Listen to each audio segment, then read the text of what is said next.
ಬಟ್ಟೆ ಬಡಿದುಕೊಂಡು ಆ ಮಕ್ಕಳು ಮಾತಾಡುವ ದೃಶ್ಯ ಉಂಟಲ್ಲ, ಮಕ್ಕಳು ಅಣ್ಣನ ಬಟ್ಟಲು ದೃಶ್ಯ.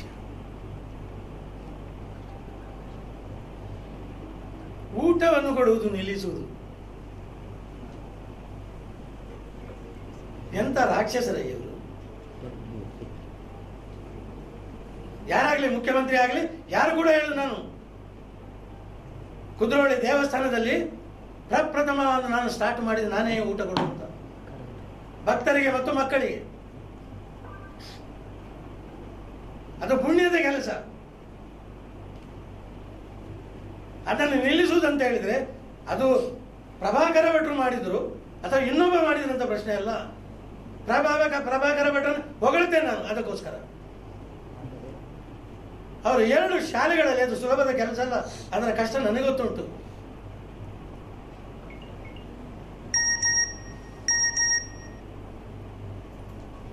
ಏನು ಪ್ರಭಾಕರ ಭಟ್ರು ಕಳ್ಳತನ ಮಾಡಿಗೆ ಹೋಗಿದ್ರ? ಬೇಡಿ ಜೋಳಿಗೆ ಇಟ್ಕೊಂಡು ಬೇಡ್ತಾನೆ ಅಂತ ಹೇಳುವ ಮಾತನ್ನು ಹೇಳಿದ್ದಾರೆ. ನಾನು ಅವರು ನನ್ನಲ್ಲ, ಅವರು. ಅದು ಮನುಷ್ಯತ್ವ, ಅದು ದೇವಗುಣ, ರಾಕ್ಷಸ ಗುಣ ಅಲ್ಲದು. ನಿಲ್ಲಿಸುವುದು ರಾಕ್ಷಸ ಗುಣ. ರಮಣಾಂತರ ಅವರು ಹೇಳ್ತಿದ್ದೇನೆ, ಏನಾಗಿದೆ ನಿಮಗೆ? ಶನಿ ಹಿಡಿದಿದ? ಮುಖ್ಯಮಂತ್ರಿ ಅವರ ಶನಿ ನಿಮಗೆ ಹಿಡಿದಿದ? ಏನು ಬರೋ ಸಲ ಗೆಲ್ಬೇಕಂತ ಆಲೋಚನೆ ಇಲ್ವಾ ನಿಮಗೆ? ಮಕ್ಕಳ ಊಟವನ್ನು ನಿಲ್ಲಿಸುವಂತಹ ದುಷ್ಟ ಕೆಲಸಕ್ಕೆ ಹೊರಟಿದ್ದಿರಲ್ಲ ರಮಣಾಂತರ ಅಯ್ಯವರೇ. ಮೊನ್ನೆ ನನ್ನ ಹತ್ರ ಕೂಗಿದ್ರಿ, ನೀವು ಕಣ್ಣೀರು ಸುರಿಸಿದ್ರಿ. ನಾನು ತಪ್ಪು ಮಾಡಿದ್ದೇನೆ, ಕ್ಷಮಿಸಬೇಕಂತ ಮೊನ್ನೆ ಸಲ ಹೇಳಿದ್ರಿ. ಈಗ ದೇವರು ಕೂಡ ಕ್ಷಮಿಸುವುದಿಲ್ಲ ನಿಮ್ಮನ್ನು. ಹೋಗಿ ಮುಖ್ಯಮಂತ್ರಿಯವರ ಕಾಲಿಡೀರಿ, ಪುನಃ ಮಕ್ಕಳಿಗೆ ಊಟ ಕೊಡಿ ಅಂತ ಹೇಳಿ. ತಾಕತ್ತಿದ್ದರೆ ನಿಮಗೆ,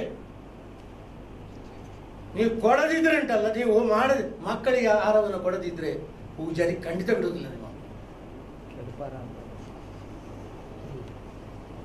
ಅವ್ರು ಹೇಳೋದು ಅಂದ್ರೆ ಇದರಲ್ಲಿ ಅನುದಾನ ಬರ್ತಾ ಇದೆ. ಶಾಲೆ ಸರ್ಕಾರದಿಂದ ಈ ಬಿಸಿ ಊಟಕ್ಕಾಯ್ತು, ಯೂನಿಫಾರ್ಮ್ ಆಯ್ತು, ಎಲ್ಲ ಅನುದಾನಿತ ಶಾಲೆ ಅದು 2 ಶಾಲೆಗಳು. ಈಗ ಆಹಾರ ಡಿನೈ ಮಾಡ್ದಂಗೆ ಹೆಂಗಾಯ್ತು? ಅಲ್ಲಿಂದ ಈಗ ದೇವಸ್ಥಾನದ ಒಂದು ಅಮೌಂಟ್ ಅನ್ನ ಇದು ಮಾಡೋದು ಇದಲ್ವಾ, ದೇವಸ್ಥಾನ ಜೀರ್ಣೋದ್ಧಾರ ಅದಕ್ಕೆಲ್ಲ ಉಪಯೋಗಿಸುವಂತ ಹಣ ಈಗ ಡೈವರ್ಟ್ ಮಾಡಿ ತಪ್ಪ, ಕಾನೂನು ರೀತಿಯಿಂದ ಅದು ತಪ್ಪಲ್ವಾ? ಯಾರು ಹಣ ಮಾಡಿದ್ರಿ? ಪಕ್ಕದಿರೋ ಹಣ ಎಲ್ಲಿಂದ ಬರ್ತದೆ? ಜನ ಹಾಕ್ತಿರ್ತಾರೆ. ಎಲ್ಲಿಂದ ಬರ್ತಾರೆ ಹೇಳಿ, ನಿಮಗೆ ಗೊತ್ತು. ಜನ ಹಾಕುವ ಹುಂಡಿಯಿಂದ ಎಲ್ಲಿಂದ ಹಾಕಿದ್ದಾರೆ?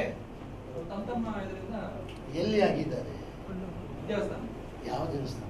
ಕೊಲ್ಲೂರು. ಆ ಕೊಲ್ಲೂರು ದೇವಸ್ಥಾನ ಪವಿತ್ರವಾದ ಸ್ಥಳ.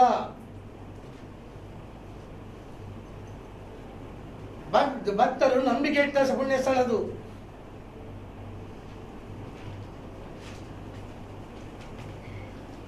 ಅವರು ಊಟವನ್ನಾಗೋದು ಸರಕಾರ ಅಲ್ಲ, ಸರ್ಕಾರದ ಮುಜರಾಯಿ ಇಲಾಖೆಯಲ್ಲಿ ಬರೋದು. ಸರಕಾರ ಅಲ್ಲ. ಅದನ್ನು ನೀವೇ ಮಾಡಬಹುದಿತ್ತಲ್ಲ, ಈಗ ಕೂಡ ಮಾಡಬಹುದಿತ್ತಲ್ಲ. ಅಲ್ಲ, ಅದು ಬರ್ತಾ ಇದೆಯಲ್ಲ. ಕೇಳಿಯಪ್ಪ, ಈಗ ಮಾಡ್ಬೋದಲ್ಲ. ಈಗ ಯಾರು ಮಾಡುದು? ಇವಲ್ಲ, ಮುಖ್ಯಮಂತ್ರಿಯವರಲ್ಲ, ಆ ದೇವಸ್ಥಾನದವರು ಮಾಡ್ತಾ ಇದ್ದಾರೆ. ನಿಮ್ಗೆ ಏನು ದುಃಖದಲ್ಲಿ, ಏನು ಕಷ್ಟ? ಆ ದೇವಸ್ಥಾನದವರಿಗೆ ಹೇಳ್ತೇನೆ, ಆ ದೇವಸ್ಥಾನದವರಿಗೆ ಉಂಟಲ್ಲ ಶರಣು ಅಂತ ಹೇಳ್ತೇನೆ ನಾನು.